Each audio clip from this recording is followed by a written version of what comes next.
Haleluya. Yesu ashimwe cyane. Yesu ahimbazwe. Numva mfise umunezero ntangere wo kuba ndi imbere zanyu. Dufise teme ivuga ngo ubushobozi buri mu gushima Imana. Haleluya. Hari ubushobozi buri mu gushima Imana. Iyo umuntu ashima Imana ayisize ku mutima, hari ubushobozi bugenda buherekeza uko gushima. Haleluya. Nkuko umuvyeyi wacu ari karabivuga, nukuri turi mu bihe byiza byo gushima Imana kuko Imana yadukoreye ibikomeye. Kuko Imana yadukoreye ibyo abana n'abantu batashobora kudukorera. Imana hari aho yadukuye, hari naho yatugejeje. Imana yacu hari ivyo yadukoreye. Iyo twibutse akahise kacu, iyo twibutse ivya kera, tukavuga ngo Mana warakoze ko watugiriye neza. Haleluya. Nta muntu numwe atagira ico ashobora gushima Imana.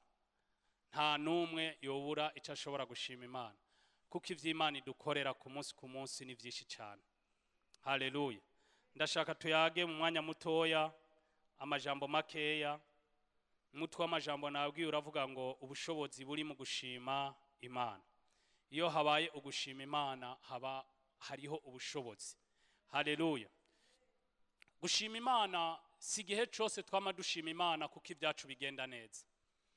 Ntitwama dushima Imana kubera byaciyemo, ntitwama dushima Imana kuko uwo munsi tubona ivyo twasabye kuko twabirose. No mu ntambara harabamo gushima Imana. Haleluya. Harabamo gushima Imana. Urashobora gushima Imana mu micibiri. Turashobora gushima Imana turi mu ntambara. Turashobora gushima Imana hari ivyo Imana yadukoreye. Turashobora gushima Imana hari ivyo tubona. Intambara turimo tudashobora gusohokamwo, ariko muri ivyo byose tugashima Imana. Kuko ijambo ry'Imana ritubwira ngo ivyo mushaka byose mu bisaba Imana mu gusenga no mu kwinginga ngo bifatanije no gukenguruka. Haleluya. Rero ibihe byose duhamagarirwa gushima Imana. Nta kindi kintu dushobora gukora cohimbara Imana. Nta kindi kintu na kimwe dushobora gukora cokora ku mutima w'Imana kiretse kuyishima. Ivyo dufise byose niyo yabisizeho. Haleluya. Yabwiye Dawidi ngo mbega wonyubakira inzuki. Inzu wonyubakira je uhoraho no kwigwamwo n'inzu yihe. Isi n'ijuru byose nije nabisizeho. Nta nzu woronka woshobora kunyubakira. Ni naco gituma amazaburi menshi ya Dawidi wasanga kesha akashima Imana, ahimbaza Imana. Haleluya. Nta kindi dufise twoha Imana kiretse kuyishima. Dawidi yari yarasizeho umutwe w'abaririmbyi wari urongowe n'uwitwa Asafu. Abo nta kindi bari bajejwe kiretse gushima Imana, kiretse kuririmba, kiretse kuyitazira. Nta kindi kintu bari bajejwe. Haleluya. Dukwiye gushima Imana kuruta ibindi byose. Dukwiye gushima Imana kuruta ivyo tuyisaba. Kuko ivyo tuyisaba dusanga ari byo byinshi gusumba kuyishima. Tukibagira ivyo Imana ishobora kuba yarakoze mu bugingo bwacu, tukabigira ibisanzwe, ariko yadukoreye ibikomeye. Kukubera amaranga mutima yacu twayasize ku bindi bintu twipfuza, ariko twama tubona kumenga nivyo bikwiye, nivyo dukwiye kubamwo, nivyo dukwiye kuronka gusumba gushima Imana. Tukibagira ko ivyo yakoze navyone twari dukwiye kubishima. Haleluya. Yesu ashimwe cyane. Yesu ahimbazwe cyane. Ndumva ndyohewe cyane kuri uno munsi. Iyo hageze gushimira Imana birandyohera cyane, kuko jewe ndi umuntu yahuye n'amahano menshi. Ndi umuntu yahuye na vyinshi, ariko iyo nibutse ukuntu Imana yagiye iranzigama, ukuntu Imana yagiye irandinda, numva umenga no kwama mu mashimwe igihe cyose. Haleluya. Hari igihe bihora binshikira nkumva umenga gusenga nta kindi kintu nkwiye kuvuga. Ndakwiye kuyibutsa ivyo yagiye irakora ku buzima bwanje. Nkumva umenga birakwiye kandi nkizera ko nibindi za kubikora. Haleluya. Yesu ashimwe cyane. Tudatebeje reka turabe ko dufise umwanya muto. Reka turabe mu gitabo c'Ingoma 20, turahera ku murongo wa 21 tugeze ku murongo wa 22. Ndasoma, reka nsomere muri Bibiliya. Nuko bagitangura kuririmba no gutazira uhoraho, ashiraho guca igico. Uhoraho ashiraho abo guca igico abari baje gutera i Buyuda, aribo Bamoni, Abanyamowabu n'abavuye ku musozi Seyiri, baca basubiranamo. Kuko Abamoni n'Abanyamowabu baciye bahindukirana abavuye ku musozi Seyiri kugira ngo babice, babageseze. Nuko bamaze guherengeteza abo Banyaseyiri, bisubiraniramwo ubwabo, umuntu wese na mugenzi we, bashiraho baricana. Amen. Haleluya. Yesu ashimwe cyane, Yesu ahimbazwe. Iki cyari gihe twahereye ku murongo wa 22, ariko twari guhera ku murongo wa 21. Reka dusome umurongo wa 21. Ngo nuko bamaze kuja, niwo nari nkeneye cyane, nuko bamaze kuja inama abantu, bamaze kuja inama n'abantu, ashiraho abo kuririmbira uhoraho no kumutazira, bashajishije ukwera kugira ngo bagende bitangiye imbere y'ingabo, baririmbe bati nimushimire uhoraho kuko imbabazi ziwe zamaho ibihe bidashira. Amen. Haleluya. Yesu ashimwe cyane. Iki cyari gihe Yehoshafati ari we yararongoye Abisirayeli, arongoye i Buyuda, bagira abansi benshi bari babakikije cyane. Bamaze kugira abansi benshi bari babakikije, bari abantu bari baje kubatera. Yehoshafati amaze kwitegereza arabona ko badashoboye kugwanya abo bantu, badashoboye kugwanya ivyo bihugu n'izo ngabo zose. Yehoshafati abwira Abisirayeli mwese ngo nimuze mukoranire kuhoraho. Abayuda n'Abisirayeli bose bakoranira hamwe, baza ku ngoro y'uhoraho, baza bazanya abana babo, abana batoya, abacutse, abakuze, abageze kugwana, abagore n'abana, bose bakoranira ku ngoro y'uhoraho. Haleluya. Yehoshafati ahagarara mu nzu y'uhoraho, ariyo ngoro yabo basengeramwo, yibutsa amajambo uhoraho yari yarababwiye bacubaka iyo ngoro bagiye kuyinjira.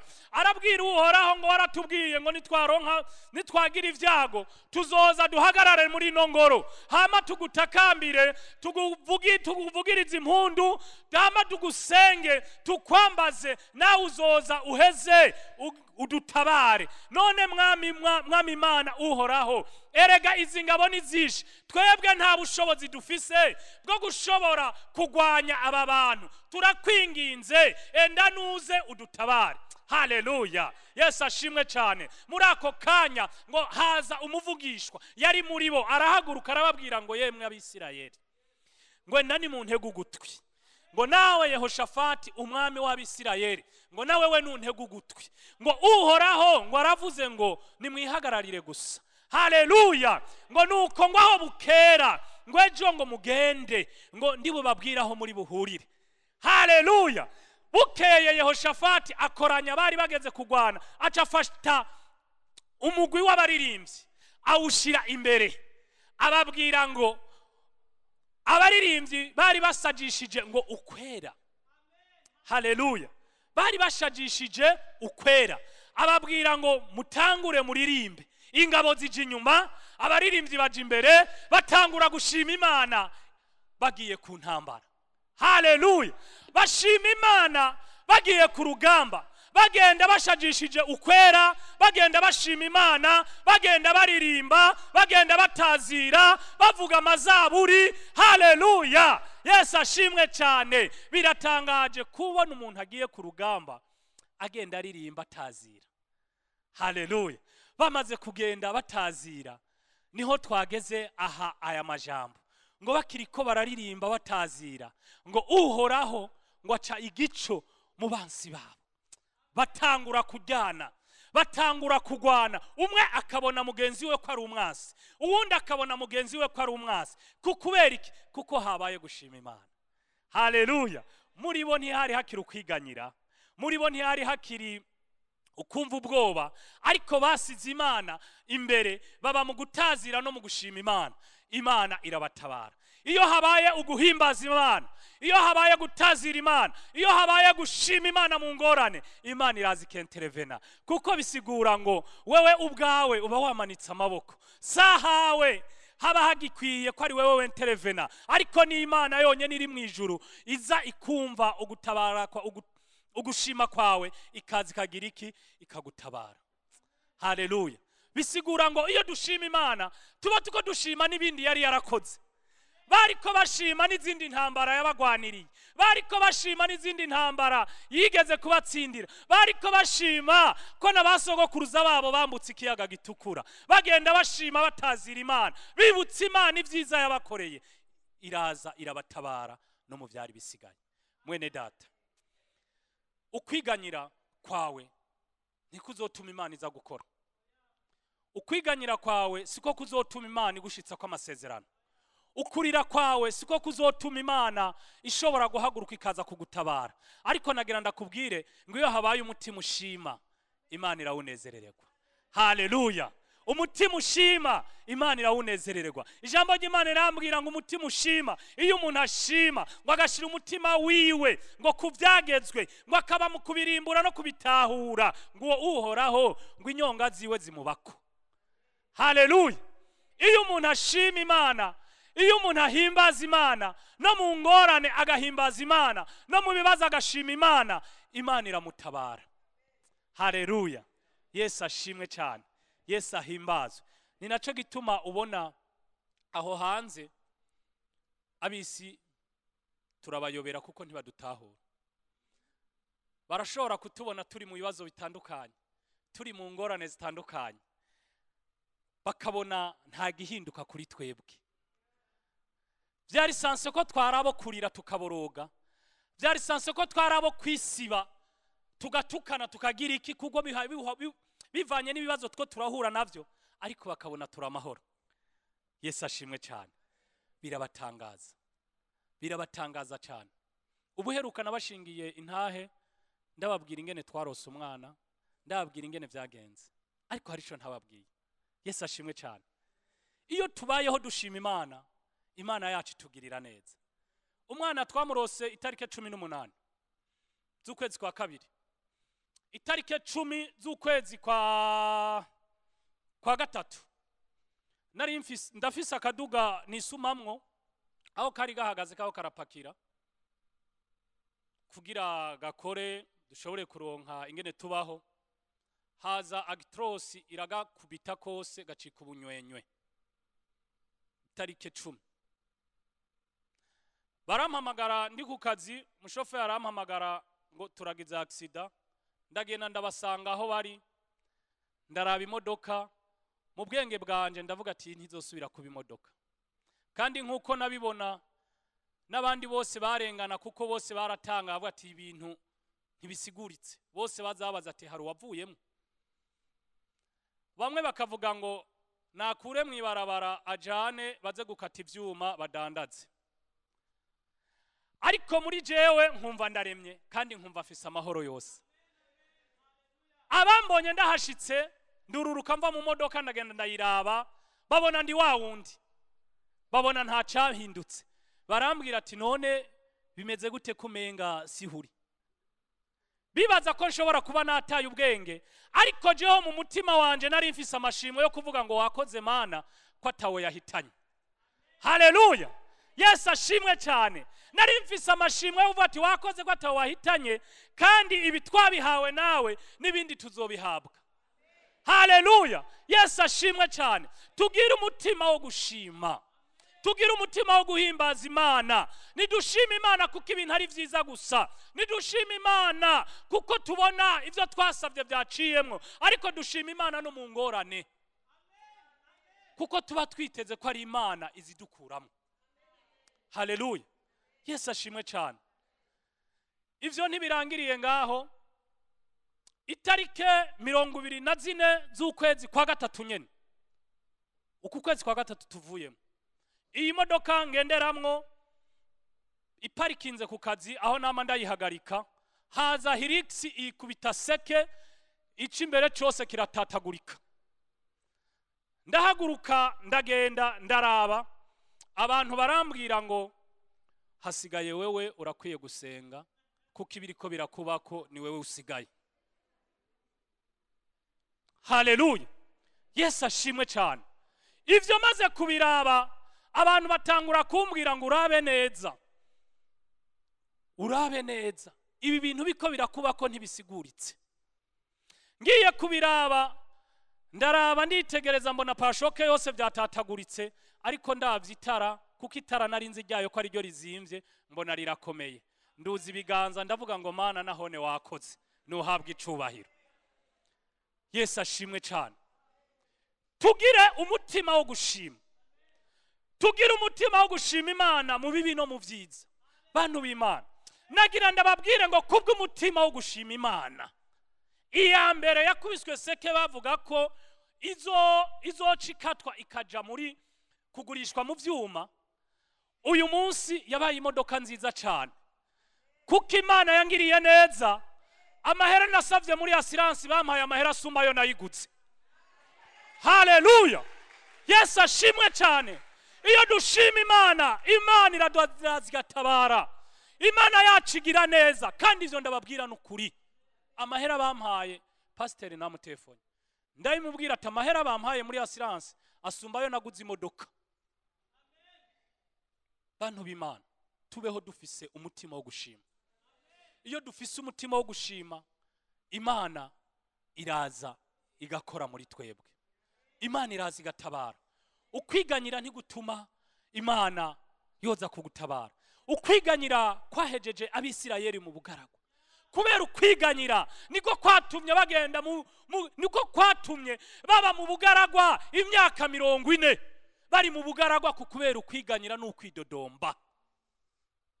Haleluya, Yesu ashimwe cyane. Iyo habaye ugushima Imana tuva mu bigeragezo, ariko iyo habaye kwidodomba tubigumamwo. Gushika dutahuye gushima Imana icarico.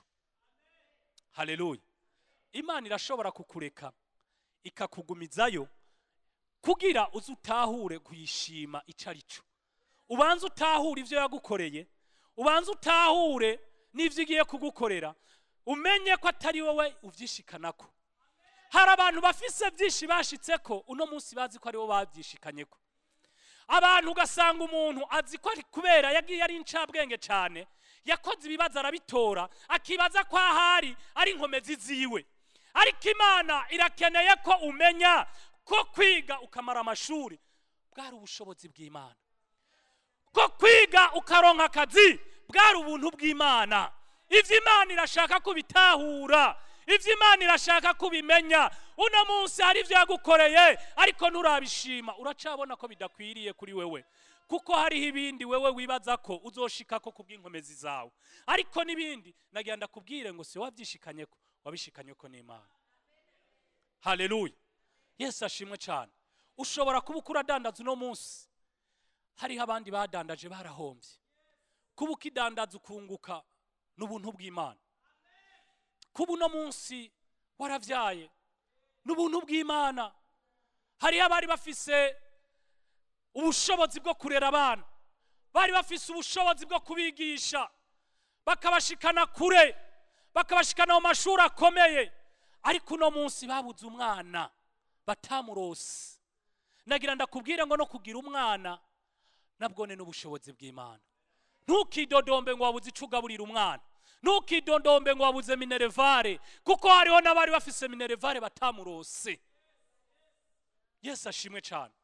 Bantu b'Imana, ivyo gushima Imana ni byinshi. Nta muntu numwe adafise ico gushima Imana, nta muntu numwe abuze ikintu yobwira Imana ayishimira. Haleluya, Yesu ashimwe cyane. Twe turashima Imana. Aha mpagaze ngaha ndaje ndashima Imana. Tugira umutima wo gukengurukira Imana. Bantu b'Imana, nimba umunsi byakunze kushobora kuvyuka ukaba uri ngaha muri Abundant Life, hari abandi bari bipfuje kuvyura umutwe gusaba ukure ku gitanda, ariko bitakunze. Nubwo n'ubuntu twagiriwe, nubwo n'ubuntu twagiriwe, uzobona agaciro k'ubuntu Imana itugirira bwo kuduha amagara meza. Umunsi wavyutse bikanka kuterura ukuguru. niho uzomenya agaciro ko kugira amagara meza, niho uzomenya agaciro k'ubuntu bw'Imana. Haleluya. Yesu ashimwe cyane, Yesu ahimbaze cyane. Ntaco twari. Dawidi yavuze ngo rega mwami reka tugushikanira ibyo dufise byose, ngo kuko ibyo dufise byose ari ibyawe, ngo naco dufise tutahawe nawe. Haleluya. Yesu ashimwe cyane. Dawidi amaze gutahuka n'isanduku y'isezerano aho yari yayubakiye i Yerusalemu, amaze kuyitahana, Bibiliya yanje irambwira ngo Dawidi ataha aratamba, ngo agenda arigina amatavu, ngo ndetse n'imitamana yiwe imuvako. Umugore wiwe Rakeri ahari hejuru amurungurukira mu idirisha aramusuzugura, aramubwira ngo nta soni gutamba n'impuzu zikakuvako, uri umwami imbere y'incoreke z'incoreke zawe, nta soni. Dawidi aramwitegereza aramubwira ngo reka nshimire Imana yanje, reka ntambire Imana yanje yo yankuye inyuma y'intama igakura so yari umwami, hama jewe ikanyimika, reka iyo Mana ndayitambire. Haleluya. Haleluya. Mbega waba wibukiye Imana yagukuye, mbega waba wibukiye icyo Imana yagukoreye. Dawidi aratahuriye Imana yamukuye. Histoire ya Dawidi yo kuronka Mikali murayizi, yamurose bigenze gute? Iyo ataba Imana Dawidi ntiyari kugwayo. Reka ndayibabwira. Dawidi, Sauli abwira incoreke ziwe ati genda mubwire Dawidi abantu ho mwibanga bashikira umwami, bamubwira ati genda mubwire ngo umwami aragushima kandi nabiwe bose baragushima, ngo ndipfuza kumbera umwami. Dawidi arababwira ngo mbega hajya mwibaza ko kubera umwami umuntu w'umworo mwibaza ko no bishobora? Kubera umukwe umwami?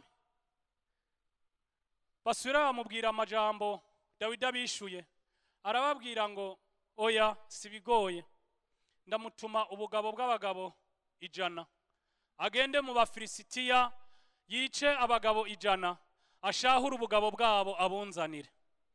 Kuko Sauli yari yiteze ko Dawidi agwa mu maboko y'Abafilisitiya kugira ngo ntamugweko. Haleluya. Muriko murumva? Uwo muntu woreka kumushimira. Ngo bukeye bagenda babwira Dawidi ngo umwami yavuze ngo genda wice abagabo b'Abafilisitiya 100 ushahura ubugabo bwabo ubumuzanire. Dawidi aravuga ngo sawa ivyo ndavyemeye. Ariko yari yababwiye ngo mbega bujya mwibaza ko kuba umukwe w'umwami ari coroshe? Ntivyari byoroshe kuba umukwe w'umwami. Ariko Dawidi agira ukuboko kwiza, agira ikiganza ciza, aragenda aho kumuzanira ubugabo bw'abagabo 100 acamuzanira ubugabo bw'abagabo 200, aramwongera amuha n'inyongera kuko yagize ikiganza ciza imbere y'Imana. Ivyo byose Dawidi aravyibuka, yibukiye Imana yamukuye, yibuka ko Samweli yaje kwa Isayi, bose barakorana, bose baratonda, bategura amazimano bagira bajye, ariko Dawidi atanumwe amunezwe. Ariko kubw'Imana Samweli aravuga ngo ntituri bujye tunywe, Dawidi adashitse ngaha. Haleluya. Ivyo byose Dawidi amaze kuba umwami yaravyibuka, yarazi Imana yamukuye, yaravyibuka akabishimira Imana. Ugutamba kwa Dawidi kwari gufisa aho kuva. Mbega wewe ugushimira Imana kwawe kurafisa aho kuva? Mbega urafise impamvu zo gushimira Imana? Wowe ufise impamvu zo gushimira Imana? Wowe ufise impamvu zo gushimira Imana mu bibi no mu byiza? Wowe ufise impamvu zo gushimira Imana mu munezero wawe, mu kazi kawe? Wowe ufise impamvu zo gushimira Imana? Cyangwa wibaza ko ivyo washitse ko ari ingufu zawe? Cyangwa wibaza ko ivyo washitse ko ari uko wize cyane? Cyangwa wibaza ko ivyo washitse ko ari ukuva mu muryango wari utunze? Ariko ndazi benshi bayerera ngaho iwabo bari batunze. Kuko ijambo ry'Imana ritubwira ngo nabonye abami basigaye bagenda n'amaguru, ngo ariko abagenda n'amaguru basigaye bagendera ku mafarasi. Haleluya. Ivyo twokwishimira byose hatarimo Kristo Yesu nta kimazi vyogira. Haleluya. Ntaco vyogira kandi nta nico vyomara, kuko umwanya ukora tujana hari amajambo tugira dusomuko tutasoma. Tugiye kwa Paulo na Sila.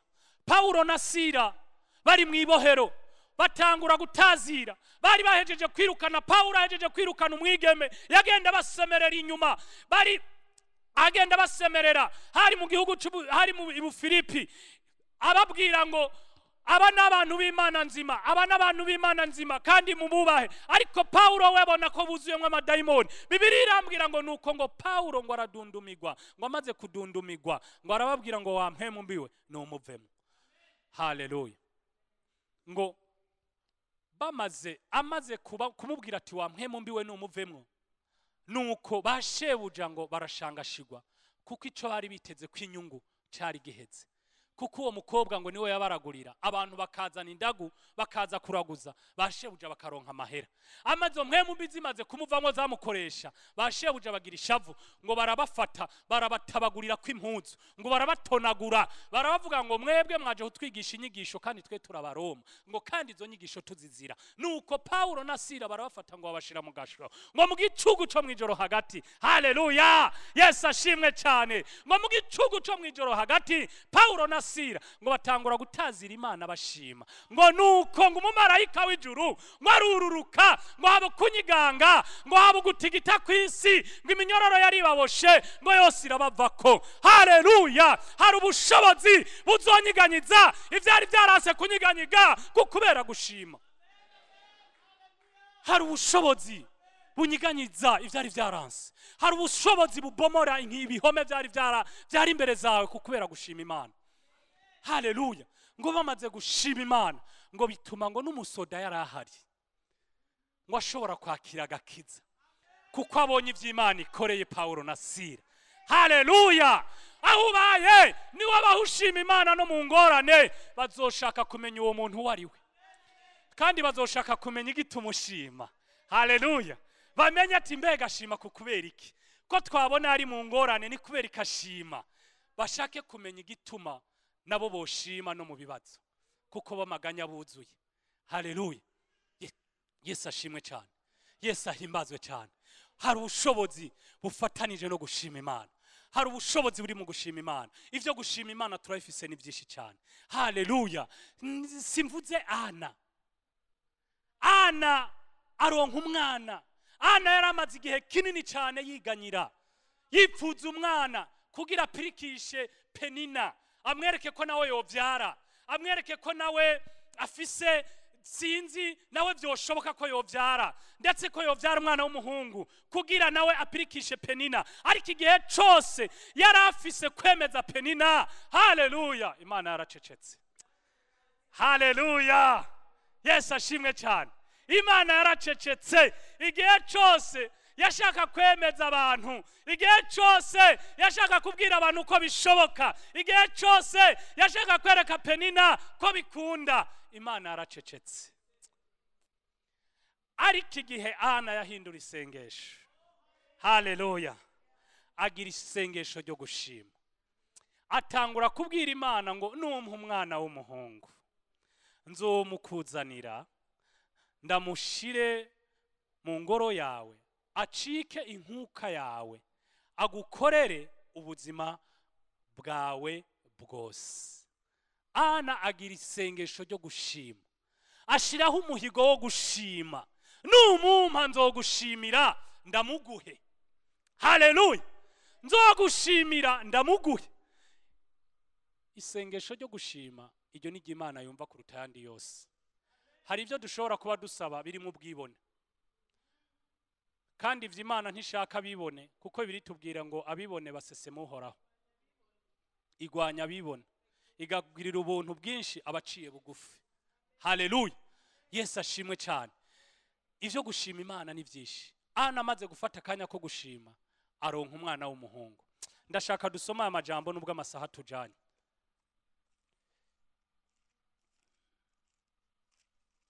Samueli wa mbere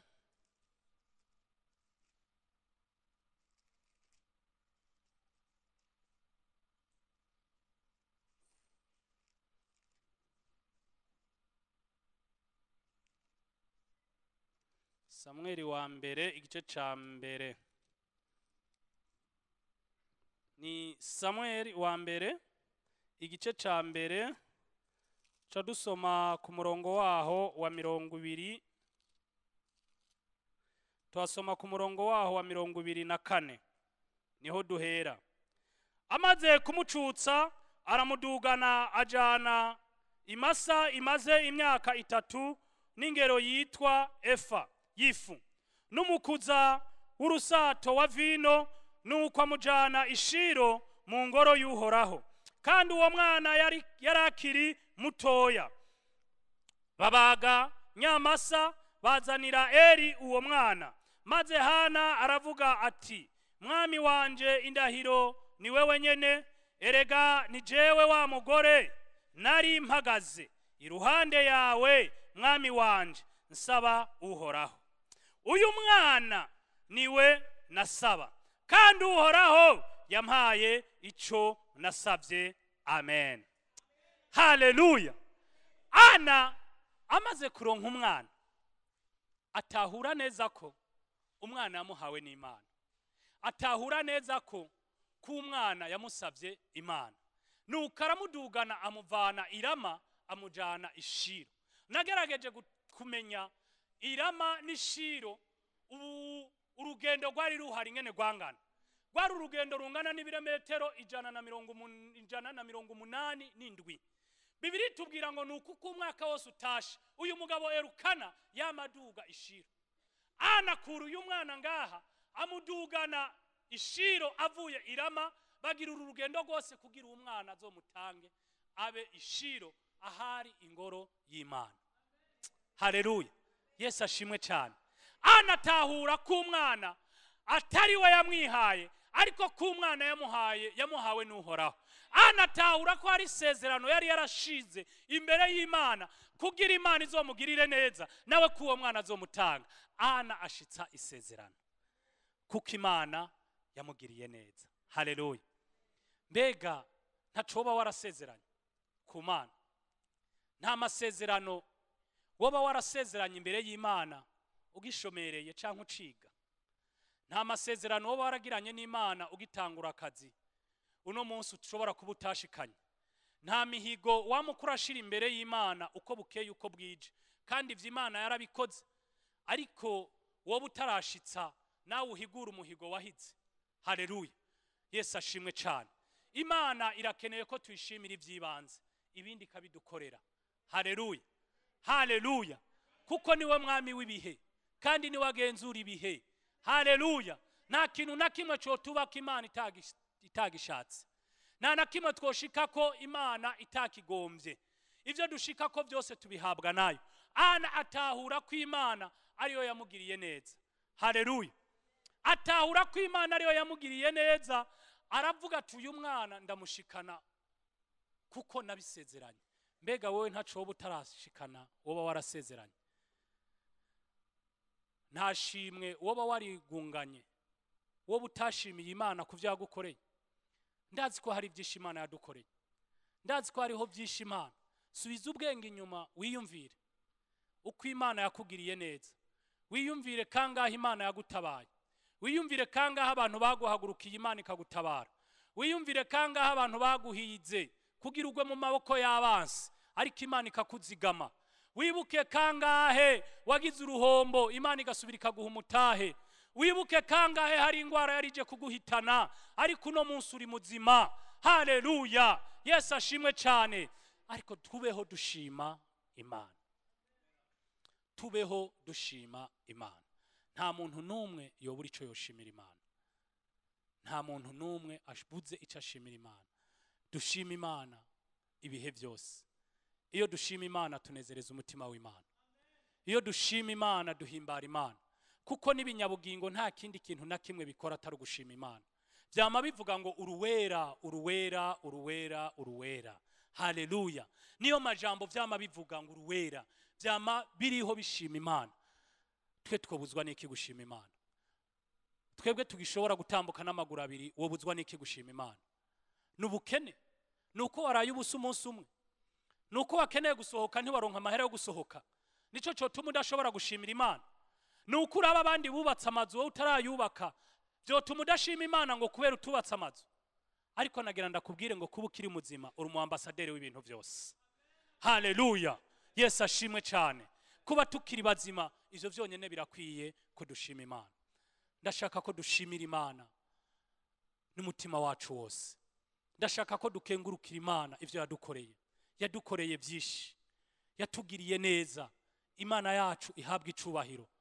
Haleluya, twarazigamwe, twararinzwe, abana bacu barazigamwe. Ni keshi baduhaye inkuru z'incamugongo, ni keshi baduhaye inkuru ziduca umutima, ariko ivyo byose twagiye tubirenga, ivyo byose twarabirenganye. Imana yagiye tuzigama, baduteze imitego ntitwayiguyemwo, bashatse kutugirira nabi na nuno munsi turacagendagenda. Ivyo byose nivyo dukwiye gushimira Imana. Wibuka ivyo Imana yagukoreye uyishimire, wibuka icyo Imana yakoze mu bugingo bwawe uyishimire. N'ivyo itaragukorera wibuke kuyishimira, nubwo itarabikora ko izobikora, kuko ari umwizigirwa. Itubwira ngo nubwo jewe ntoba umwizigi, nubwo twe tutoba bizigirwa, ariko yo ihora ari umwizigirwa ibihe byose. Nuko Yakobo mu gitabo ciwe igice ca 4 we warabyandika neza, arabivuga ngo nta nagacu ko guhinduka kayigaragaraho. Haleluya, Imana yacu ntihinduka, uko yari iri na nuno munsi ni kwiri. Ni Imana yo kwizigirwa, ni Imana yo kwizera.